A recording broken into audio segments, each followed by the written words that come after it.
Saudara David, korban penganiayaan anak pejabat Ditjen Pajak hingga sekarang belum sadarkan diri. Pengacara keluarga korban Muhammad Hamzah bilang David masih dirawat intensif di ruang ICU di Rumah Sakit Mayapada. Sudah 5 hari sejak kejadian penganiayaan Senin lalu, David belum juga sadarkan diri. Sebelum dipindahkan ke Rumah Sakit Mayapada, David terlebih dahulu mendapat perawatan di Rumah Sakit Permata Hijau.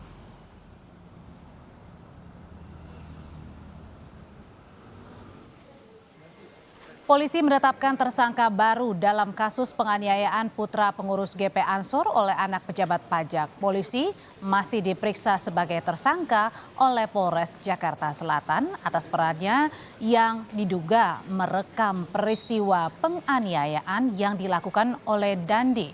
Sementara polisi belum menetapkan mantan pacar korban sebagai tersangka yang berinisial A karena statusnya masih diperiksa sebagai saksi.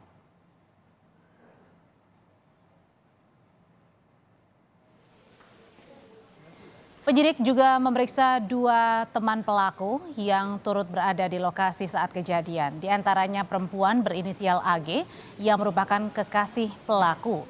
AG diperiksa karena berdasarkan keterangan pelaku terdapat pernyataan yang memicu aksi penganiayaan. Terlebih lagi AG berada di lokasi kejadian dan sempat membuat janji bertemu dengan korban sebelum penganiayaan.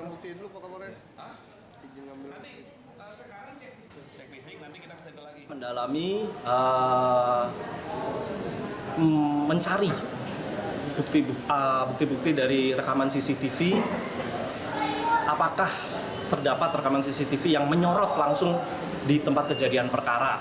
Si tersangka, inisial D, kemudian kawannya yang S ini bersama dengan AG, ini ada di TKP. Nah, apa ini keterlibatan atau peran dari setiap orang ini sebelum kejadian, kemudian sampai di TKP, dan setelah kejadian itu? Wakil Ketua Komisi 3 DPR Ahmad Saroni mendatangi Polres Metro Jakarta Selatan memastikan penanganan kasus berjalan transparan. Komisi 3 mengapresiasi langkah penyidik Polres Metro Jakarta Selatan yang cepat menangani kasus dengan menetapkan 2 tersangka.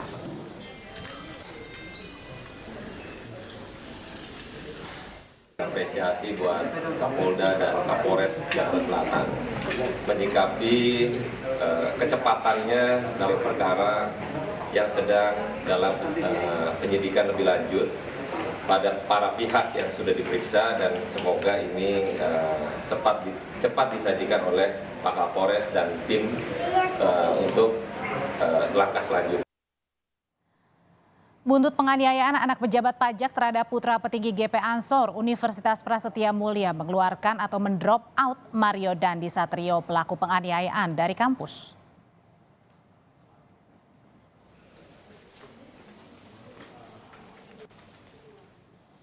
Pernyataan dari pihak kampus adalah mengecam keras tindak kekerasan itu karena bertentangan dengan kemanusiaan dan melanggar kode etik dan peraturan yang tercantum dalam buku pedoman mahasiswa Universitas Prasetya Mulia.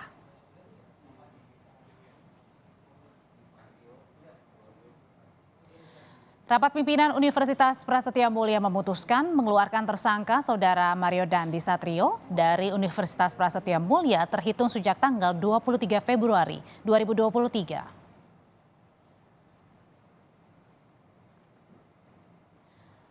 Sementara Menteri Keuangan Sri Mulyani Indrawati mencopot Rafael Aluntri Sambodo, Kepala Bagian Umum Ditjen Pajak Jakarta Selatan.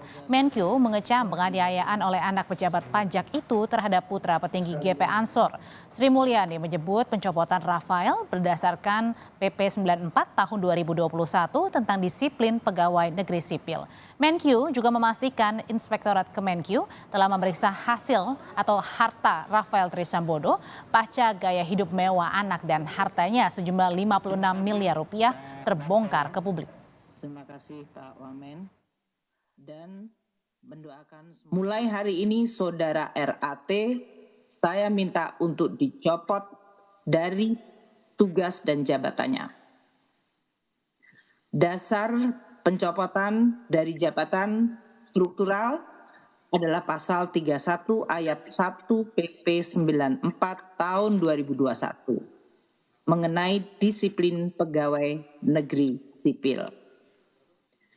Saya minta agar seluruh proses pemeriksaan dilakukan secara detail dan teliti hingga kemudian bisa menetapkan tingkat hukuman disiplin yang kami dapat tetapkan. Menko Polhukam mengapresiasi langkah Kementerian Keuangan yang mencopot pejabat pajak Rafael Alun Trisambodo dari jabatannya sebagai upaya hukum administratif buntut tindak penganiayaan yang dilakukan sang anak. Di sisi lain, Mahfud juga meminta Komisi Pemberantasan Korupsi KPK mengusut harta kekayaan Rafael yang sebelumnya sudah diaudit PPATK.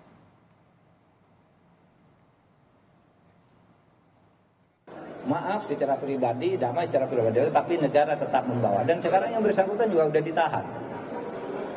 Ya, jadi tidak ada damai dan saya sudah minta agar dicari lagi siapa yang terlibat. Kalau lihat videonya itu jahat sekali. Ya, itu hukum administrasi, bukan hukum pidana.